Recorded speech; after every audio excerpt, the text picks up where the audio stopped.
We're going to start with something radical, but not really radical in the way they'd have you think.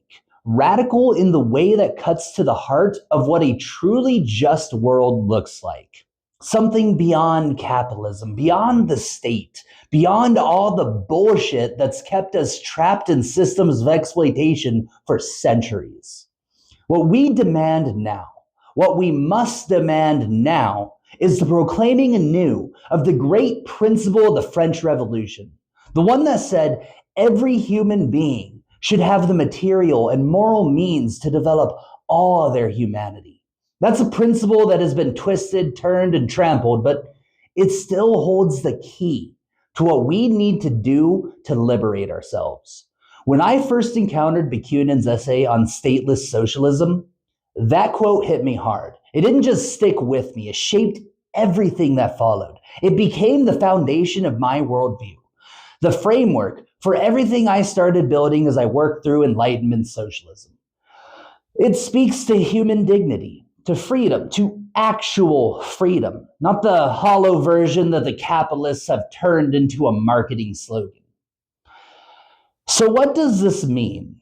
What does it mean when Bakunin says we need to organize society so that every individual, man or woman, has equal access for the development of their faculties, the utilization of their work? It means we're talking about radical equality, the kind of equality where everyone has access to the resources they need to be their best, to become everything they are capable of. No one should have to beg, fight, or scrape by just to reach their full potential. That's not some dream of the few. It's the birthright of everyone. And to make this happen, we need to get rid of the systems that actively prevent it. And the systems that tell you that some people's labor is worth more than yours, that your labor is just a commodity to be bought, sold, and exploited. That's what Bakunin was getting at. To organize society so that everyone has what they need to develop their full humanity. We have to render impossible the exploitation of anyone's labor. It's not just about getting rid of bosses. It's about getting rid of the entire system that exists to exploit us. It's about restructuring the world so that work is no longer a means to an end where your soul is drained just to survive. Work becomes something else entirely. It becomes a means to contribute, a way to express yourself, not to be owned. This is where Enlightenment Socialism comes in. It's about applying the principles of the Enlightenment, reason, progress, equality, and human flourishing to create a society where this vision becomes reality, where everyone has the material means to pursue their dreams, their passions, and their capabilities without external barriers or systemic oppression. Now let's break it down. How can we make this real? The answer is technology.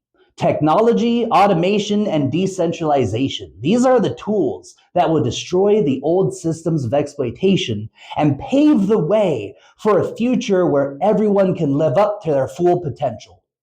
We have the ability to provide abundance, food, shelter, healthcare, education for everyone.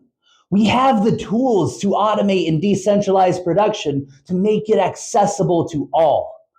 The state doesn't need to rule over us because the technology will provide what we need. We won't need rulers or middlemen. We'll just need coordination. And the best part, we'll all be part of the process. Not subjects, but creators. Society will evolve from a model of scarcity and hoarding to one of abundance and sharing. We'll all have access to the social wealth that's already created by our collective labor. So when I look at this quote from Bakunin and think about what Enlightenment Socialism is really about, I know we're on the right path. We're not just imagining a world where every person has the means to develop their humanity. We're building it. We're tearing down the structures of oppression and replacing them with something that's grounded in equality, freedom, and cooperation. This is what we demand now, not just for a few, but for everyone.